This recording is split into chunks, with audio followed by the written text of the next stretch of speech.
जितने भी ट्रक यहाँ पर खड़े हैं वो आते हैं और जाते हैं और ये अनऑथराइज्ड रूप से यहाँ का डिपो है। आप संख्या देख के बता सकते हैं और जर्किन देख के साथ में शायद नापतौल विभाग के पास भी इतने मटेरियल नहीं होंगे जितना यहाँ पर रखा हुआ है। ऐसे मंत्री जिनको शहर को बनाने की जवाबदारी दी गई है, ऐसे मंत्री जिनके ऊपर जवाबदारी है शहरों को सुरक्षित करने की, वो अपने गाँव को नहीं संभाल पा रहे हैं। ये देखिए बड़े बड़े टैंकर्स रखे हुए हैं और इन टैंकरों से पेट्रोल और डीजल की चोरी होती है। और इस तरह की चोरी पर अगर प्रशासन कार्रवाई नहीं करता है और इस तरह के चोरियों को आमंत्रित करता है, इस तरह के चोरियों को निमंत्रित करता है कि आप आइए ना, हम तो आपके संरक्षण में खड़े हैं। तो ऐसे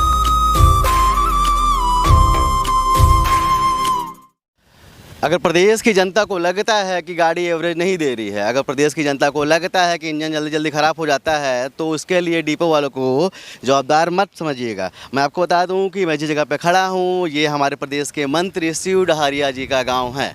ये आरंग के पास पड़ता है और यहाँ से 10 किलोमीटर 15 किलोमीटर की दूरी पे डिपो है। और उसी डिपो से जितने भी ट्रक आ रहे हैं, जितने भी ट्रक यहाँ पर खड़े हैं वो आते हैं और जाते हैं और ये अनऑथराइज्ड रूप से यहाँ का डिपो है। गवर्नमेंट ने इसको मान्यता नहीं दी है, लेकिन आप देखिए, आप संख्या देख के बता सकते हैं और जर्किन देख के साथ में शायद नापतौल विभाग के पास भी इतने मटेरियल नहीं होंगे जितना यहाँ पर रखा हुआ है। हो सकता है यहाँ पर कुछ दुर्घटनाएं हो जाएं तो उसका जवाबदार कौन होगा, ये तो दूसरी बात हो गई। लेकिन जिस तरह से पूरी व्यवस्था से रखा हुआ, तो मैं आपको गारंटी से बोल सकता हूँ कि आप रायपुर के किसी भी नापतौल विभाग में चले जाइए, आपको नहीं दिखेगा। तो आपको चलिए कहानी बता देता हूँ। एक सवाल भी आपसे पूछना चाहूँगा कि अगर शिव डहरिया जी जो यहाँ के मंत्री हैं, अगर उनके क्षेत्र में कुछ होता है तो उसके लिए जवाबदार कौन है, ये तो पूछना पड़ेगा इसका।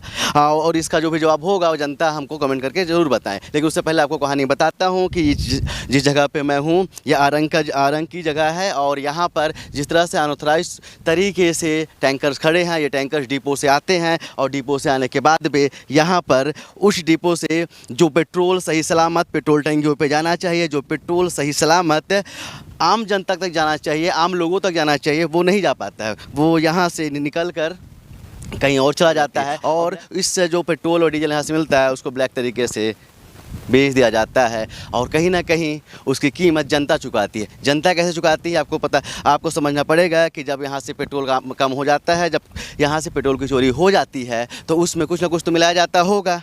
आप समझ सकते हैं कि उसमें कैरोसिन मिलता है या उसमें पानी मिलता है, ये तो आप अच्छी तरह से जानते हैं। और इसी कारण से शायद आपकी गाड़ी भी एवरेज नहीं दे रही होगी। आपने देखा कि किस तरह से बड़े बड़े लीटर्स रखे गए हैं। वो जो गाड़ी खड़ी है उसमें आपको दिखाना चाहूँगा कि किस तरह से बड़े बड़े ड्रम रखे गए हैं। आप समझिए कि इतनी बड़ी संख्या पे, और मंत्री के क्षेत्र में अगर चोरी होती है तो उसका जवाबदार कौन है।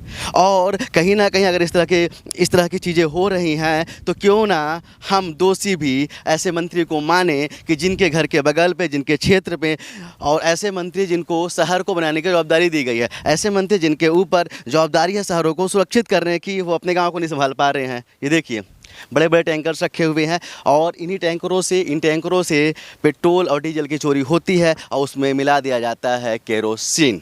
तो अब समझिए जनाब, और समझिए हमारे प्रदेश की जनता की चोरी कहाँ पे हो रही है। अब समझिए कि इस तरह से ये हाईवे है, यहाँ से मुश्किल 100 मीटर भी नहीं होगा। आप देखिए रोड हाईवे पे खड़े हैं, ट्रक खड़े हैं और वहीं से आके यहाँ पर चोरी हो जाती है। आगे माननीय मंत्री जी का घर है, तो जवाबदार कौन है, ये आपको सोचना पड़ेगा। और इस तरह की चोरी पर अगर प्रशासन कार्रवाई नहीं करता है और इस तरह के चोरियों को आमंत्रित करता है, इस तरह के चोरियों को निमंत्रित करता है कि आप आइए ना, हम तो आपके संरक्षण में खड़े हैं, तो ऐसे अधिकारियों पर भी कार्रवाई होनी चाहिए या नहीं होनी चाहिए, एक बार प्रदेश की जनता ज़रूर बताए।